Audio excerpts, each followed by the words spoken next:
ஹல்லேலூயா. Good morning. விடிஞ்சிருச்சுங்க. இந்த நாள் ஆண்டவருடைய நாள், உயிர்த்தெழுதலின் நாள், ஞாயிற்றுக்கிழமை. ஞாயிற்றுக்கிழமை என்றாலே ஆலயத்திற்கு போக வேண்டும் என்பதை யாருமே சொல்ல வேண்டியதில்லை. விடிந்த உடனேயே எவ்வளவோ சந்தோஷத்தோடு கூட இன்று தேவனோடு செலவழிக்கிற நாள். தினந்தோறும் நான் என் வேலைகளுக்கு செல்லுகிறேன், உலகத்தின் வேலைகளை செய்யப் போகிறேன், அல்லது படிக்கப் போய்க் கொண்டிருக்கிறேன், அல்லது வியாபாரத்திற்கு போகிறேன். ஆனால் இன்று என் தேவனோடு கூட ஐக்கியப்பட போகிறேன். தேவனுடைய பிள்ளைகளோடு சேர்ந்து நான் அவரை ஆராதிக்கப் போகிறேன் என்ற எண்ணம் வர வேண்டும். எழுந்துட்டீங்களா? ஆலயத்துக்கு போக புறப்பட்டுட்டீங்களா? அல்லது இன்னும் படுக்கையில தான் இருக்கீங்களா? ஒரு சிறிய தியானத்தோடு கூட இந்த நாளை ஆண்டவருக்காக நாம் ஆயத்தப்படுத்தலாம். பரிசுத்தமுள்ள எங்கள் பிதாவே, ஆண்டவருடைய நாள் அது மகிழ்ச்சியான நாள் என்று, கனத்துக்குரிய நாள் என்று, எங்களை அன்பு கூர்ந்து உம்மை ஆராதிக்கிறதற்காக நீர் நியமித்த நாள் என்பதை உணர்ந்து கொண்டு உம்முடைய ஆலயத்திற்கு சென்று உடன் விசுவாசிகளோடு சேர்ந்து உம்மை ஆராதிக்கிறதற்கும் எங்கள் ஒவ்வொருவருக்கும் சகாயம் அருள வேண்டும் என்று கிறிஸ்துவின் நாமத்தில் வேண்டிக் கொள்கிறோம் பிதாவே. ஆமேன். அனுதின தியானம் தினந்தோறும் தவறாமல் கொடுத்து கொண்டே இருக்கிறோம் அல்லவா? ஞாயிற்றுக்கிழமை ஆலயத்துக்கு போகணும், பிஸியா இருப்பாங்க, விட்டலாம் நினைச்சோம். தூர தேசத்திலே இருக்கிறவர்கள், வெளிநாடுகளிலே இருக்கிறவர்கள், நமது மொழியின் சபைகள் இல்லாத போது அப்படி வெளியிடங்களில் இருக்கிறவர்கள், இன்னும் ஆரோக்கிய குறைவினாலே படுக்கையில் இருக்கிறவர்கள், வயதானோர், படுக்கையில் இருக்கிற வயதானோர், தேவனுடைய வார்த்தைகளை கேட்கும்படியாக இந்த அனுதின தியானத்தை தொடர்ந்து கொண்டே இருக்கிறோம். நீங்கள் தயவு செய்து உங்கள் ஆலயத்திற்கு செல்லுங்கள். இந்த சமயத்தில் ஒருவேளை நீங்கள் வீட்டில் இருந்தால் பாருங்கள், அல்லது ஆலயத்திற்கு சென்று வந்த பிறகும் கூட யூடியூபில் நீங்கள் பார்த்துக் கொள்ளலாம். எப்பொழுதுமே இவைகளெல்லாம் உங்களுக்கு அவைலபிளாக இருக்கிறது. டாக்டர் ஜெயபால் யூடியூப் சேனலை சப்ஸ்கிரைப் செய்து கொள்ளுங்கள். லைக் செய்வதோடு ஷேர் செய்ய மறவாதீர்கள். அதேபோல் உங்கள் பெயர் விவரங்களை கமெண்ட் செக்ஷனில் பதிவிடவும் மறவாதிருங்கள். சப்ஸ்கிரைப் பண்ணியிருக்கீங்களா? இல்லைன்னா இப்பவே பண்ணிக்கோங்க.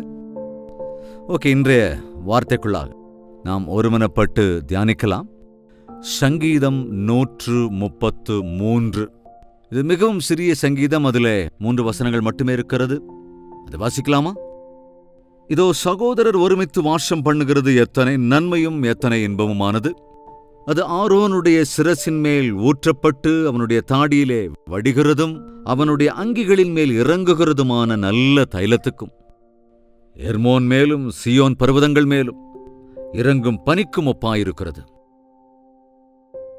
அங்கே கர்த்தர் என்றென்றைக்கும் ஆசீர்வாதத்தையும் ஜீவனையும் கட்டளையிடுகிறார். சகோதரர்கள் ஒருமித்து இருப்பது, ஒருமித்து வாசம் பண்ணுகிறது எவ்வளவு நன்மையும் எவ்வளவு இன்பமுமாயிருக்கிறது. அதேபோல சகோதரிகளின் ஐக்கியத்தில் ஒருமித்து வாசம் பண்ணினால் எவ்வளவோ நன்மை, அது எவ்வளவோ இன்பமுமானதாயிருக்கிறது. ஸ்திரீகள் ஐக்கியமாய் ஒருமித்திருப்பது ரொம்ப கஷ்டம்னு சொல்லுவாங்க. ஏனென்றால் ஸ்திரீகள் தங்கள் உள்ளத்தில் இருக்கிறத உடனே அப்படியே வெளிப்படையா சொல்லிடுவாங்க. அதனால அந்த வித்தியாசம் தெரிந்து போய்விடும். ஆண்கள் உள்ளத்திலேயே சிலவற்றை, அதாவது சாதாரணமா சொல்றேன், அவ்வளவு ஈஸியா வெளிப்படையா சொல்லிட மாட்டாங்க. அதாவது வெளிப்படையா பார்க்கும்போது ரொம்ப ஐக்கியமா இருக்கிற மாதிரி இருப்பாங்க. ஆனா உள்ளுக்குள்ள எத்தனையோ பகை கூட இருக்கலாம். இதுதான் இந்த உலகத்துல நடைமுறை. உலகின் மனிதர்கள் மேலோட்டமா ஆஹா ஊஹோ அப்படின்னு இருப்பாங்களே தவிர உள்ளுக்குள்ள ஒவ்வொருவர் மீதும் எவ்வளவு வெறுப்பு இருக்கிறது, எவ்வளவு பொறாமை இருக்கிறது, எவ்வளவு பேதங்கள் இருக்கிறது என்பது கவனிச்சா நம்ம பார்க்க முடியும். நேரம் வரும்போது அதை வெளிக்காட்டுவாங்க கூட. ஆனால் தேவனுடைய பிள்ளைகளாகிய நமக்குள் ஐக்கியம் ஐக்கியம் ஐக்கியம் இந்த வார்த்தை அநேக இடங்களில் எழுதப்பட்டிருக்கிறது. என்னுடைய நாமத்தினால் 2-3 பேர் ஜெபித்தால், அதாவது ஒருமனப்பட்டு அவர்கள் ஜெபித்தால். ஆதி திருச்சபையில் இருந்த விசுவாசிகள் ஒரு மனதோடு கூட ஏக சிந்தையோடு கூட இருந்தார்கள். நாட்கள் இத்தனை சபைகள் இருக்கிறது, எத்தனையோ ஊழியக்காரர்கள் இருக்கிறார்கள், எத்தனையோ விசுவாசிகள் இருக்கிறார்கள். இந்த முதல் நூற்றாண்டில் நடந்தது போல ஆச்சரிய காரியங்கள் நடக்காமல் இருப்பது, அனுதினமும் ரட்சிக்கப்படுவோர் ஆலயத்திலே சபையிலே சேர்க்கப்படாமல் இருப்பது நம்மில் ஐக்கியம் இல்லாததினால்தான். அநேக பேதங்கள் நம்முடைய பாரத தேசத்தில் இருக்கிற ஜாதி மத பேதங்களை விட இன்று கிறிஸ்தவ சபைகளிலே ஜாதி மத பேதங்கள் அதிகரித்திருப்பது என்பதை சொல்லுவதற்கே கூட வெட்கமாக இருக்கிறது. கிறிஸ்து பிரிந்திருக்கிறாரா என்ன? ஒருவன் நான் கேபாவை சார்ந்தவன் என்றும், ஒருவன் நான் பவுலை சார்ந்தவன் என்றும், இன்னொருவன் நான் அப்பல்லோவைச் சேர்ந்தவன் என்றும் இன்னொருவனோ நான் கிறிஸ்துவை சார்ந்தவன் என்றும் உங்களுக்குள்ள எவ்வளவு பேதங்கள் பிரிவுகள் இருக்கிறதே. யார் உங்களுக்காக பவுலா என்று சிலுவையில் அறையப்பட்டான் என்று அன்று சபையை பவுல் கண்டித்ததை பார்க்கிறோம். இந்நாட்களில் ஊழியக்காரர்களின் கண்டிப்பை கேட்கிறவர்களும் இல்லை, கண்டிக்கிற ஊழியக்காரரும் இல்லை. அவ்வளவு குறைவாயிடுச்சு. எத்தனை ஆலயங்கள் இருந்தாலும் ஏக சிந்தையோடு நாம் இருக்க வேண்டும் என்பதுதான் தேவனுடைய வார்த்தை சொல்லுகிறது. சகோதரர் எல்லோரும் ஒருமித்து வாசம் பண்ண வேண்டும். கிறிஸ்தவர்கள் எல்லோரும் ஒருமித்து வாசம் பண்ணுவதென்பது, விசுவாசிகள் எல்லோரும் ஒருமித்து ஐக்கியப்பட்டு இருப்பதென்பது, எல்லா சபைகளும் ஒரு சபை ஆகுது அப்படிங்கிறத நம்ம விட்டுடலாம். அட்லீஸ்ட் நீங்க உங்க சபைக்குள்ளேயாவது ஐக்கியத்தோடு இருக்கீங்களா? உங்கள் ஆலயத்திலே கூடுகிற எல்லோரும் ஏக சிந்தையோடு இருக்கிறீர்களா? உங்கள் தேவதாசனோடு உங்கள் இருதயம் சேர்ந்திருக்கிறதா? உங்கள் பிற விசுவாசிகளோடு நீங்கள் ஏக சிந்தையா இருக்கிறீர்களா? பரிசீலிக்கணுங்க. ஆலயத்துக்கு நாம எப்படி போறோம், எப்படி வர்றோங்கிறது பிரச்சனை இல்லை. ஆலயத்தில் எப்படி ஆசீர்வாதங்களை நாம் பெறாமல் இருக்கிறோம் என்றால், நம்முடைய விண்ணப்பங்களுக்கு பதில் வராமல் இருக்கிறது என்றால், ஆலயத்தின் ஆராதனைகள் நிர்விசாரமானதாய் இருக்கிறது என்றால் அதற்கு காரணம் ஐக்கியம் இல்லாததுதான். தேவாலயங்களுக்கு செல்லுவதே நாம் ஐக்கியத்திற்காகத்தானே. நம் நாள் முழுவதும் குடும்பத்தாரோடோ அல்லது வேலை செய்கிற பணித்தளங்களே பிறரோடோ நாம் இருக்கிறோம். நாள்தோறும் அவர்களை பார்க்கிறோம். ஆனால் ஆண்டவருடைய பிள்ளைகளான கிறிஸ்துவின் இரத்தத்தால் கழுவப்பட்டிருக்கிற விசுவாசிகள் எல்லோரும் ஒன்று கூடுகிற போது, அப்பா நானும் கிறிஸ்துவின் பிள்ளை, நீயும் கிறிஸ்துவின் பிள்ளை, என்னை தேவன் மன்னித்திருக்கிறார், உன்னையும் தேவன் மன்னித்திருக்கிறார், எனக்கு தேவன் இந்த நன்மையை செய்திருக்கிறார், உனக்கு அந்த நன்மை செய்திருக்கிறார் என்று ஒருவருக்கொருவர் பேசுவது, அதனால் எவ்வளவு ஆவிக்குரிய பலனை நாம் பெற்றுக்கொள்ளுவோம் தெரியுங்களா? தேவனை மகிமைப்படுத்துவதற்காக நாம் தேவாலயங்களுக்கு செல்ல வேண்டும். அதாவது தேவாலயங்களில் நாம எல்லாரும் கொயர்ல இருக்க முடியாது, எல்லாரும் பிரசங்கிக்க முடியாது, எல்லாரும் ஊழியக்காரர்களாகவோ அல்லது மூப்பர்களாகவோ இருக்க முடியாது. ஆனா எல்லாரும் சண்டே ஸ்கூல் டீச்சர்ஸ் ஆக முடியாதுல்ல. யார் எதை செய்தாலும் எல்லோரும் செய்வது கிறிஸ்துவுக்காக செய்கிறோம்.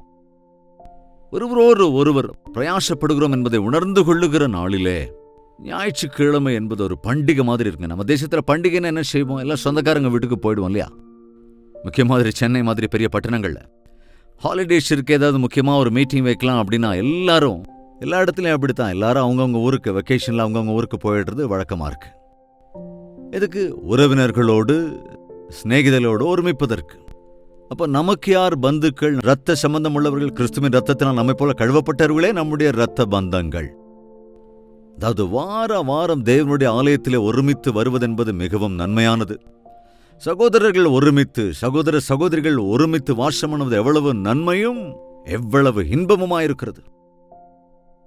அது ஆரோனுடைய சிரசின் மேல் ஊற்றப்பட்டு அவனுடைய தாடியிலே வடிகிறதும் அவனுடைய அங்கிகளின் மேல் இறங்குகிறதுமான நல்ல தைலத்தை போல் இருக்கிறதா. அபிஷேகம் பண்ணுவதற்கு பரிமள தைலத்தை தலைமீது ஊற்றுகிற போது, இப்பெல்லாம் அப்படி போடுறோம், ஆனா அதை ஊற்றுகிற போது அது தலையிலிருந்து அப்படியே வடிந்து, முகத்துல வடிந்து, தாடியில வடிந்து வடிந்து வடிந்து அங்கியினுடைய கீழ் வரைக்கும் அது அப்படியே செல்கிறதா இருக்கிறது.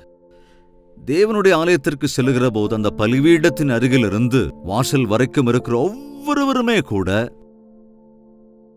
கனெக்ட் பண்ணப்பட வேண்டும், ஐக்கியப்படுத்தப்பட வேண்டும், அபிஷேகிக்கப்பட வேண்டும். அதுதான் தேவனுடைய ஆலயத்திலே இது நடக்க வேண்டிய காரியங்கள். அவங்கவுங்களுக்காக ஏதோ ஜெபம் பண்ணிக்கிறோம், இஷ்டம்னா பாட்டு பாடுறோம், இல்லைன்னா அப்படியே சும்மா நிற்கிறோம். ஒருத்தர் முன்ன போறது, 2 பேர் பின்ன போறது அப்படின்னு இஷ்டம் போல தேவனுடைய ஆலயத்தில் ஒழுங்கற்று இருப்பதனால்தான் அவருடைய சந்நிதியை அனுபவிக்க முடியாமல் இருக்கிறோம். ஆலயத்தில் இருக்கிறவர்கள் எல்லோருமே கட்டாயமாக, ஆலயத்தில் எத்தனையோ விதமான மக்கள் கூடுறோம். எஜுகேட்டட் இருப்பாங்க, அன்எஜுகேட்டட் இருப்பாங்க, வேறு வேறு இடம், வேறு வேறு இனம், வெவ்வேறு ஊரிலிருந்து வந்தவர்கள் எல்லோருமே இயேசுவே எங்கள் தேவன் என்று சொல்லுகிறோமா? அப்ப சர்ச்சுக்கு வந்துட்டு எதுக்கு ஜாதி மத கதை பேசணும்? நம்முடைய படிப்பை குறித்து பெருமையா பேசுறது அல்லது ஃபேமிலி பேக்ரவுண்டை பத்தி எல்லாம் பேசிக்கிட்டு இருக்கிறது என்பது நம்முடைய ஐக்கியத்தை கெடுத்து போட்டுவிடும். யாரா இருந்தாலும் அவர்கள் எல்லோரும் கிறிஸ்துவின் பிள்ளைகள் தான். நம்ம கடந்த காலம் எதுவாக வேண்டுமானாலும் இருக்கலாம், எப்படி வேண்டுமானாலும் இருந்திருக்கலாம். இந்த உலகத்தில் மேன்மை பாராட்டுவதற்கான நாம் கிறிஸ்துவில் மேன்மை பாராட்ட வேண்டும். சிலர் ரதங்களை குறித்தும், சிலர் குதிரைகளை குறித்தும், சிலர் சௌந்தரியத்தை குறித்தும், சிலர் பலத்தை குறித்தும், சிலர் தனத்தை குறித்தும் மேன்மை பாராட்டுகிறார்கள். ஆனால் நாம கிறிஸ்துவிலே மேன்மை பாராட்ட வேண்டும். எல்லோரும் சேர்ந்து தேவனை துதிக்கிற போது அது எவ்வளவு அழகா இருக்குங்க. வித்தியாசங்கள் இருக்கு சபையிலே, பேதங்களும், அதாவது ஐக்கியம் என்கிற போது பேத அபிப்பிராய பேதங்கள் இருக்கக்கூடாது. மார்க்க பேதங்கள் ஒரு வகையிலே நல்லது என்று சொல்லுகிறான் பவுல். அதாவது உத்தமர்கள் இன்னார் என்று அறிந்து கொள்ளும்படியாக உங்களுக்குள் மார்க்க பேதங்கள் இருக்க வேண்டியதுதான் என்று சொல்லுகிறான். ஜெபத்துக்கு ஆயத்தமாகி அதில் ஐக்கியத்தை வெளிப்படுத்தாமல் இருப்பது என்பது மிகவும் அபாயகரமானது. ஆவிக்குரிய வாழ்க்கைக்கு அது நஷ்டத்தை கொண்டு வந்துவிடும். இங்கே எப்போது ஒரு பியானோவையோ அல்லது ஒரு கீபோர்டையோ பார்த்துருந்தீங்கன்னா அதில் நிறையா கீஸ் இருக்கும். அந்த கீஸில் ஒயிட் கலரில் நிறையா கீஸ் இருக்கும், அதே போல் பிளாக் கலரில் நிறையா கீஸ் இருக்கும். ஆனால் எல்லா கீயும் ஒரே மாதிரியாக சப்தம் விடுமா? ஒன்று கீயுங்கும், இன்னொன்று ஆங்கும். அவைகள் எல்லாமே வேறு வேறு விதமாக வேறு வேறு சத்தத்தை கொடுக்கும். அளவு ஒன்றாக இருந்தாலும் அது அப்படித்தான்.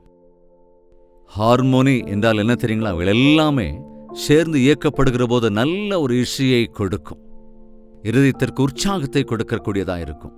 அதே போல நாம் எல்லோருமே நம்முடைய சிருஷ்டிகர்த்தரின் கரங்களுக்குள் போகும்போது நம் ஒவ்வொருவரையும் அவர் பயன்படுத்துவதற்கு உனக்குள்ளிருந்து எது வெளிப்பட வேண்டுமோ, எந்தெந்த விஷயங்களில் தேவனுக்காக பயன்படுவாயோ, எந்த விஷயத்தில் தேவனை கனப்படுத்த வேண்டுமோ என்று சபையில் இருக்கிற எல்லோருமே, பெரியோர் சிறியோர் மற்றும் பணக்காரர் ஏழைகள், படித்தவர்கள் படிக்காதவர்கள் என்ற வித்தியாசமின்றி நாம் எல்லோருமே தேவனுக்கு முன்பாக கீழ்ப்படியும் போது நமக்குள்ளிருந்து இன்பமான கீதத்தை அவர் வெளிப்பட பண்ணுவார். நாம் பாடுகிற பாடல்கள் தூபத்தை போல ஆண்டவருடைய சன்னதியை எட்டும். அங்க ஒருமித்து பாடுகிற அந்த பாட்டின் சத்தத்தை கேட்டு மனஸ்தாபப்படுகிறவர்களை, ஆலயத்தில் பாடுகிற பாடல்களை கேட்டு சாலையிலே போகிறவர்கள் உள்ளே ஓடி வந்து மனஸ்தாபப்பட்டு மனந்திரும்புகிற வகையில் ஊழியங்களில் நான் பார்த்திருக்கிறேன். ஆவியில் நிறைந்து பாடுகிற போது பரிசுத்த ஆவியானவர் தன் கிரியைகளை நடப்பிப்பார். தவறாக பாடினாலும் கூட, பெரிய பெரிய வாத்தியங்கள் இல்லாவிட்டாலும், ஏக சிந்தையோடு பாடினால், விசுவாசத்தோடு பாடினால், அனுபவித்து பாடினால் அற்புதங்களை காண முடியும்.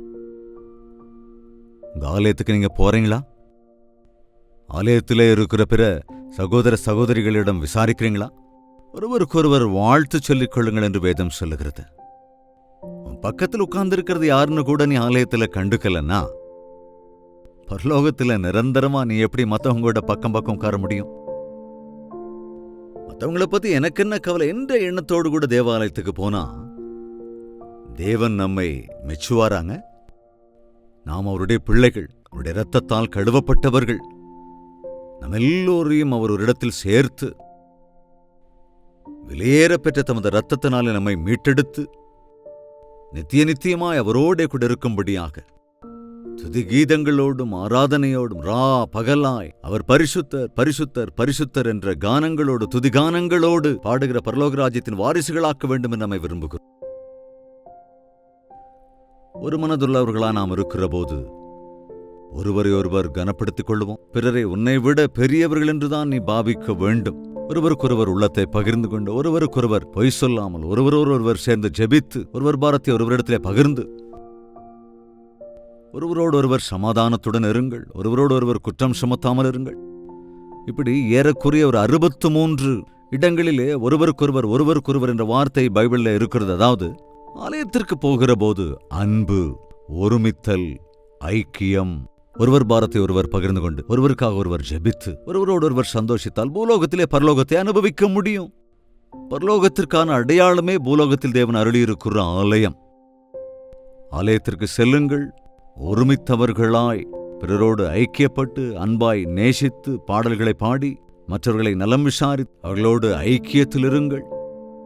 சில விஷயங்களில் நீங்கள் ஒருமனப்படாவிட்டாலும், அவர்கள் உங்களோடும் ஒருமனப்படாவிட்டாலும், வேதங்களெல்லாம் ஒதுக்கிவிட்டு ஆண்டவருடைய அன்பின் அடிப்படையில் ஒருவரோடு ஒருவர் விசாரித்துக் கொண்டு, அதாவது பரலோகத்தில் ஏக சிந்தைதான், ஒரு மனதுதான், ஒரு ஆராதனை தான், தேவன் ஒருவரே, கிறிஸ்து ஒருவரே, பரிசுத்தர் ஒருவரே, ஞானஸ்தானம் ஒன்றே, நம்மை சுத்திகரித்திருக்கிற கிறிஸ்துவின் ரத்தம் ஒன்றுதான் என்பதனால் நாம் எல்லோருமே ஒன்றாயிருக்கிறோம். நீங்கள் ஒருவரை ஒருவர் அன்பு கூறுவதனாலே நீங்கள் என் சீஷர்கள் இந்த உலகம் அறிந்து கொள்ளும் என்று ஆண்டவர் சொன்னாரே. அந்த ஹெர்மோன் பர்வதம் என்பது ஹையஸ்ட் சிகரம். அங்கே இருந்து பனி கீழே விழுகிற போது அது எல்லோர் கண்களுக்கும் தெரியும். நீங்கள் மலை மேல் கட்டப்பட்ட பட்டணத்தைப் போல் இருங்கள் என்றார். நம் அன்பை பார்த்து, நம்முடைய ஐக்கியத்தை பார்த்து, உங்கள் தேவன் மகத்துவமான தேவன் என்று சொல்லும்படியாக அவருடைய நாமத்தை உயர்த்துகிற விதத்திலே நாம் அவருடைய சாட்சிகளாய் வாழ வேண்டும் என்றுதான் தேவன் விரும்புகிறார். அப்படிப்பட்ட கிருபை தேவன் தாமே நமக்கு அருளுவாராக. ஜெபிக்கலாம். பரிசுத்தமும் அன்பு நிறைந்த பிதாவே, மற்றொரு விசை இந்த ஞாயிற்றுக்கிழமை நம்முடைய சன்னதியிலே வந்திருக்கிறோம். எங்களுக்குள் ஐக்கியத்தை அருளுங்க ராஜா. எங்கள் ஆலயத்தில் ஐக்கியத்தை அருளுங்க ராஜா. ஆலயத்தில் பரிசுத்த ஆவியை நாங்கள் நாடுகிறோம்.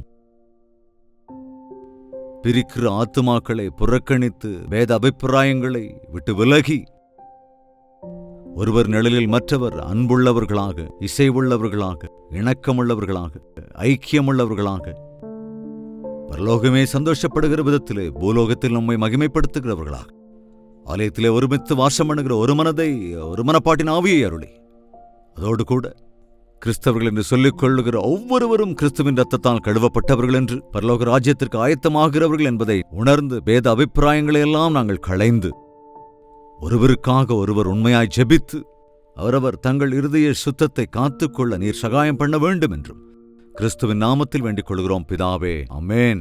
நம்முடைய கர்த்தராகிய இயேசு கிறிஸ்துவினுடைய கிருபையும் பிதாவாகிய தேவனுடைய அன்பும் பரிசுத்த ஆவியின் ஐக்கியமும் சந்தோஷமும் சமாதானமும் இந்த தியானத்தில் ஒருமனப்பட்டிருக்கிற ஒவ்வொருவரோடும் இன்றும் என்றும் சதா காலங்களிலும் தங்கி தரித்திருப்பதாக, ஆமென்.